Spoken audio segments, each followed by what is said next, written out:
Alright, we're getting started. First game of the HeptaCraft tournament. Again, Calavi versus Claire. Calavi, HeptaCraft veteran. Claire, Grandmaster. I'm intrigued to see which races they pick, or sub-factions, if you will. But I believe when we saw Calavi, he was playing as Raiders. We saw a lot of Raiders, and I mean, I've only done 3 replay casts, and we've seen Raiders all 3 times. So I'm curious to see what sort of matchups we'll get. I haven't really watched enough to know...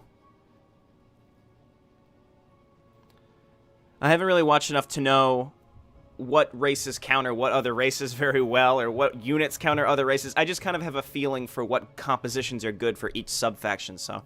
I'm not sure. I'm interested to know. Oh, I actually didn't know this, because when I've been casting, occasionally I'll zoom the camera out too far, and it'll reset itself after 5 seconds. That's actually very nice. I don't know if that applies to me, the observer. I may just be able to zoom out, because that's just normal StarCraft. All right. So they're going to pick their... They're going to pick their stuff. We've got this going on. All right, Covenant v. Swarm. We've never seen Swarm before. Swarm is like classic Zerg. And apparently, the lure of HeptaCraft is that there's a new Overmind. And Kerrigan is now dead, and there's just a new Overmind, and that is the Swarm race. So, again, we've got Calavi in the bottom right playing as Covenant. Covenant, we saw in a replay cast of mine, very, very powerful race if played correctly. It's sort of a mix of units. You have really cheap Mobius units, a lot of robotic units from Mobius, but then you have Tal'Darim. You can only build 1 Tal'Darim unit at a time, and they're all very, very powerful. If you remember those Harriers that we saw, very, very, very good. Calavi going for early Tal'Darim tech before even getting his Mobius compound. Nice little GLHF there from both players. What nice guys. And then up here, we've got Claire again as the Swarm. I'm not sure what the Swarm is capable of. I suppose we'll wait for a larva to see what their options are. But, let's see. Hydralisk Den, Spawning Pool, Creep Colony. And those can morph into Spine Crawlers or Spore Crawlers. Okay, interesting. So, old school Creep Colonies I like a lot. What do we have going on here? Swarm Regeneration. That's, you know, we're used to that. And Queen's Nest, Spire, Ultralisk Cavern, Defiler Mount. Alright, so this seems like old school cool with Zerg. I like that a lot. Yes, Deltron, I see in the chat pointing out Swarm function similar to Brood War Zerg. That's what I'm expecting. I'm expecting to see a lot of Hydralisks. Zergling, Hydralisk, Ultralisk, or probably Zergling Mutalisk is the classic. Classic for Zerg. So we've got Devotees coming out from Calavi. Now, these are units we didn't see in the original Covenant cast that I did. Oh, a pause. Oh, no. But Devotees are the Zealots of the Covenant class. They can learn Whirlwind. They look like the Nerazim Zealots from the campaign, so I'm not sure what they're going to look like when they're whirlwinding, and I'm not really sure how they compare to a normal Zealot. And again, we don't even see a Mobius compound out yet. Mobius compound where you build those really, really cheap mech units. And he's going straight for these powerful Tal'Darim units. A Tal'Darim rush might be quite interesting against Claire here, who's just starting their spawning pool. So Calavi pumping out a Devotee. Are we going to see more of them? He could even try to float his mothership a little closer. It's very, very slow, though. 0.32 movement speed. I think that's slower than normal motherships. He's building, yes, a second Devotee, trying to run these across the map. 60, 100, and 8 damage. Pain Blades I like a lot. These seem like normal Zealots to me. I do like their portrait, but these seem like normal Zealots to me. I guess the difference is they can learn Whirlwind, but he is getting them out very, very quickly. He starts with that... He starts with the Tal'Darim mothership. He threw out the anvil just so he could start getting these Devotees. And here he goes. He caught... Oh, no, that's his Mobius SCV. So he's running an SCV and his Devotee up here into the main base to see what's going on. We've got, just Overlords. We have 8 Zerglings coming out from Claire. He's going to have to try to kill this Zealot. The Zealot in a really nice place behind those minerals. Interesting battle going on here. He's trying to micro with this SCV, trying to use the SCV to sort of block for the Zealot so that the Zerglings can't get a full surround on the Zealot. Claire trying to grab those drones and Zerglings trying to get a full surround on both of these units. Can't quite do it. Calavi possibly knowing that he can't survive this. Devotee, just like a normal Zealot, it seems like to me, but he does have more rallying across the map. He's building a third one now. He's got 2 in the base, running away, realizing he can't handle this many Zerglings, even with 2 Devotees, unless he can get Whirlwind out, which I don't think he has. He doesn't have a Council or anything like that. What's he building across the map? He's building a few Warbots and a third Devotee. Good placement here for these Zealots, but this one about to die. And this one right here going to be able to hold out a long time in between those minerals. This Devotee, what's the movement speed on these? 4.2. Slightly faster than Zerglings without Zergling speed. So we have 3 Zealots out, 3 Devotees, excuse me, out from Calavi. Just kind of one sitting here behind these minerals. He can see where these Zerglings are currently. This is just an Overlord. I was wondering if we had some weird proxy going on. 3 devotees just kind of hanging out. The 4th one up here, escaping with his life as the Zerglings are like, nah, we don't want to bother with you in those minerals. And that 1 devotee could probably take out 4, maybe even 5 Zerglings before they killed him behind those minerals. So we have now we have cheap warbots coming out from Calavi here in the bottom right.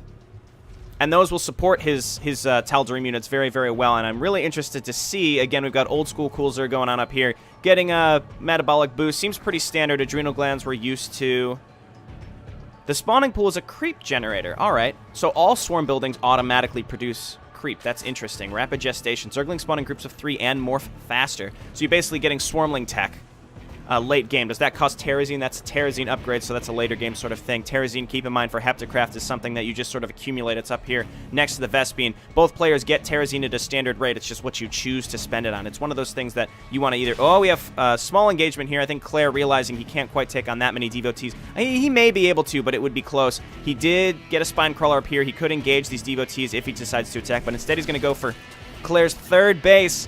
Zerglings running up, trying to get a full surround, but those devotees retreating to the safety of these minerals. But 2 of them very, very low. Very good handling there by Calavi as he moves the weak ones to the back, and it looks like Claire able to clean up these devotees. Finally safe from them. They can't harass his 3rd base. And what do we have coming out from Calavi to follow up from there? More warbots and a Tal'Darim Citadel. That's where he can learn Whirlwind. I'm not really sure what else that tech allows him to get. Ascendance now. All right, so it looks like he's going really hard Tal'Darim tech with some of these warbots to follow up, which is quite interesting. Devotees also, I'm reading in the chat now, Summerlaw pointing out devotees are better than zealots but cost more. So they're slightly better than normal zealots but cost more. Claire here with Zergling speed, seeing if he can bust up this ramp against these warbots. Warbots very cheap, very weak. Ooh, and some predators coming out. They can leap up and down cliffs. These are going to tear through these Zerglings with that lightning field. You can see how fast those just destroyed them. 12 versus light plus the lightning field AoE damage. Claire realizing Zerglings cannot work against these. And again, these are very, very weak units. They die very, very quickly. So if you have the right counter to them, you're going to smash through those Mobius units. So the idea is you use those Mobius units to get some early counters, but then you use the Tal'Darim units for a really powerful follow-up. And these Predators theoretically going to keep Calavi safe for pretty long. We've got Groove Spines coming out from Claire in the upper left. Keep in mind, again, Claire is a Grandmaster player, but this plays very different than StarCraft 2, so I was very interested to see how this works. These Hydralisks, they're so small, they're so cute. Tiny, tiny Hydralisks.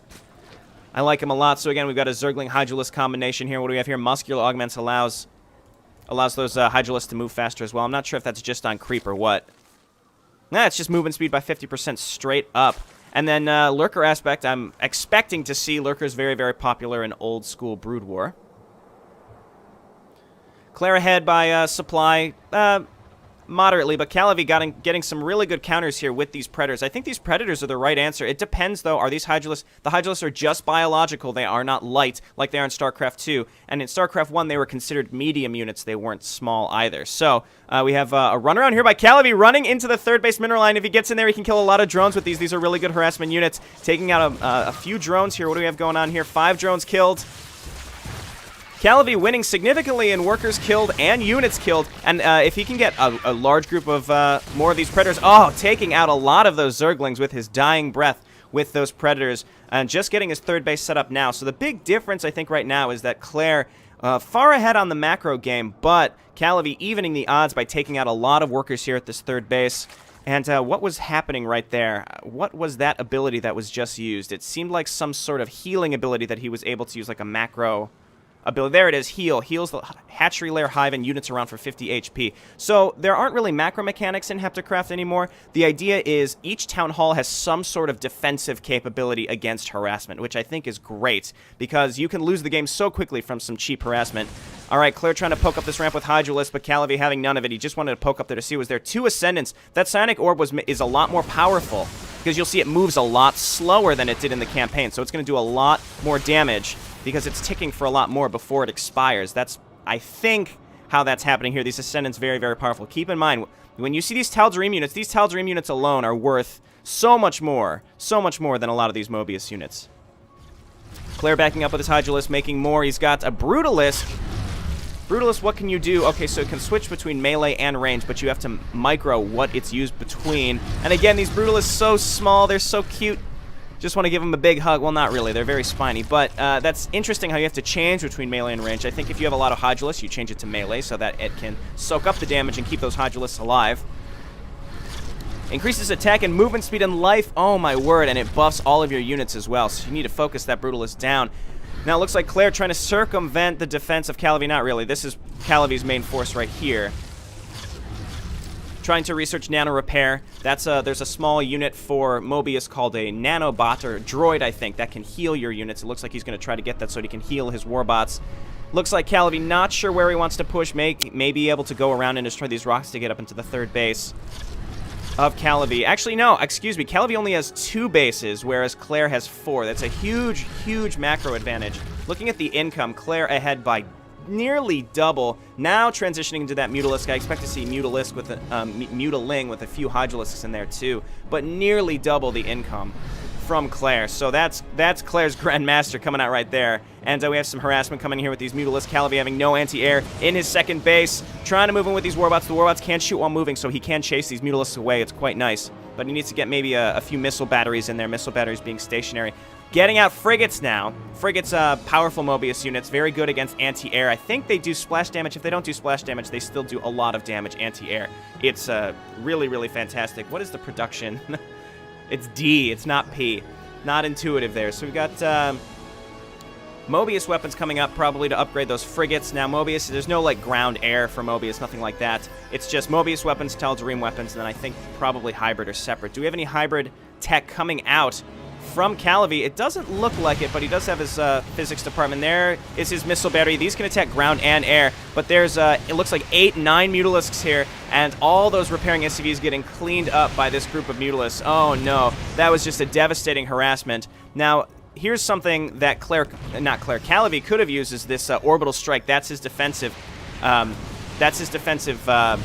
attack. Let's see if he uses it here. If he gets one good orbital strike, he could just annihilate a lot of these Mutalisks. It only does 50 damage, but it'll really whittle them down for his frigates. Now, the big problem here for Calavi is the macro game. He only has 2 bases, and he just lost a lot of SCVs. Look at that. The workers killed getting not evened up, but just heavily favoring Claire right now, even though Calavi killed a lot of Zerglings early on.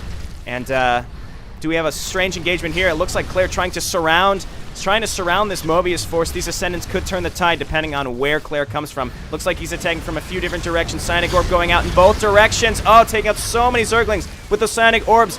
Hydralisk getting softened up, and we will see. It looks like Calavi may not be able to hold on, but the Psionic Orb is almost enough, and I don't think so. These remaining Ascendants going to get cleaned up, and a GG from Calavi. Pretty close engagement there. It's a perfect example of where you can see that those Tal'Darim units really can turn the tide, even though you're very far behind in supply. It's exactly what we saw in a replay cast, and in the replay class I did, those Harriers able to kill so many, just so many Raiders units, and in this case, those Ascendants, they annihilated all the weak units of Claire's, but those Hydralisks and those Brutalists, specifically buffing those Hydralisks, allowed him to maintain the advantage. He also just had such a huge income. There was just a huge income disparity there. So, interesting first round game. It's exciting to see, and this is a double elimination, so it's a double elimination upon a double elimination. It's best of 3.